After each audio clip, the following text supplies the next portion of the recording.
খাতার থাকে, খালি বইয়েরই দোষ। উঠতে বসতে শুতে খালি বইয়েরই দোষ। মোর ভাতারটাও অঙ্কারা, সারাদিন পর রাত্রে আসবে, ব্যস্ত মানুষ, এত ব্যস্ততা।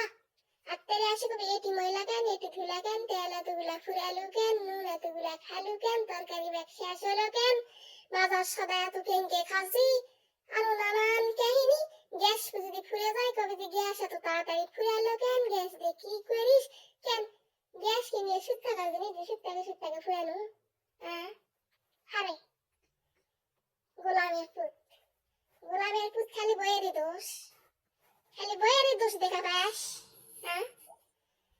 খালি বইয়ের দোষ, বইয়ের দোষ, বইয়ের দোষ। বউক 10টা টাকা খিলালে তারই হিসাব দুনিয়ার মানুষে করে দিই। সারাদিনে এত টাকা খিলাছে সেটার কোনো হিসাব নেই।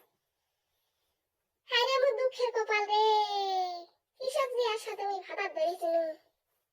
এতই দুঃখ মোর, দুঃখ দেখার মানুষ নাই, আল্লাহ মাবুদ ছাড়া কেউ দেখবে না রে।